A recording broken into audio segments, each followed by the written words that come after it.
isheenyu akka jedhamtu akkasumas immoo eessa akka dhufte waaqayyo waldaa burqaa jireenyaa addunyaa keessatti maal akka isheedhaaf hojjete isa ishee gargaare waaqayyo fi saba waaqayyo irratti gaggabaabsitee dhugaa baati.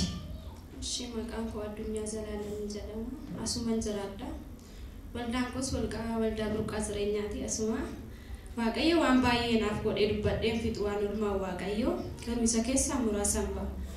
Yeroo baay'ee daa'imti kun ni dhibamti.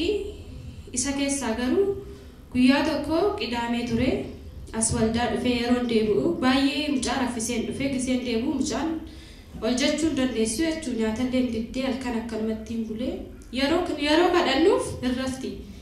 Yeroo itti dhiisnee rafne mucaan hin boossi.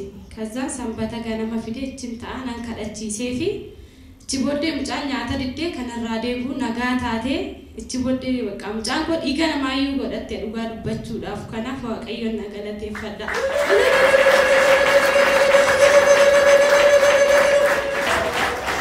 Dhugaa maatiin koo inni lammaffaan waa'ee maatii koodha. Ichin taaguyyaa kamisa galgaladha. Baay'een aaree dhufe guyyaa sanii maaliifi bakka hojii wayii naata akka odidee aareen dhufe bakka waaqayyoon na dubbatu qaba waa'ee jireenya koo jeen dhufe waa'ee maatii koo iyyuu miti jechuudha. Kazaan raajifaan maatiin kee amanoodha jedhanii na gaafatan lakkii dhuguma amanoo miti maatiin koo anuma kan amane waaqayyoof haa galatu amanuu kootti baay'een gammada mana waaqayyoo keessa dhaabbachuu kootti jechuudha.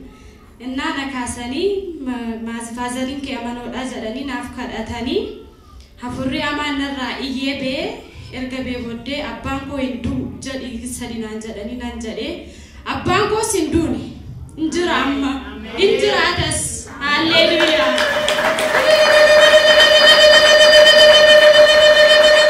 Nabii amanatee fi qofaan tafte miti jedhee raajiin akkasii yaadattaniif namoonni guyyaa sana jirtan sababii amanatteef maatiin keessi dhiisanii otoo maatii qabdu akka nama maatii hin qabnee taate otoo haadhaaf abbaa qabdu akka nama haadhaaf abbaa hin qabnee taate moggaatti gatamte miti garuu ati furmaata isaanii taata karaa kee abbaan kee haadha du'a oola jedhee sagaleen waaqayyoo dhufe ishee waan gooftaa qabaatteef qofa yoo jibban iyyuu karaa ishee waaqayyoo dhaqee namoota du'an keessaa abbaa ishee jiraatti hambisee isa kanaaf waaqayyoo ammayyuu hin galateeffamu.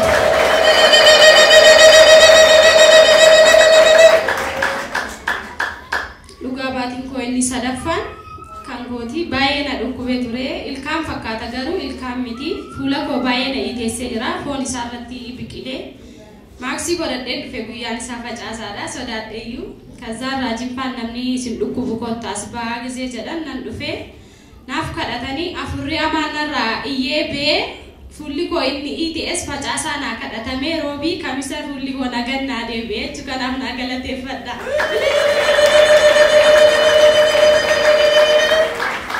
Bakka jiranitti waaqayyo isin haa eebbisu naa jedhani. Isin haa eebbisu. Raayaan isaa isiniif haa baay'isu. Hamma dhumaatti jabeessee sinaa. Siinis waaqayyo amma dhumaatti jabeessee si haa dhaabu jireenya kee guutummaa dhuga baatu Kiristoos ta'eef.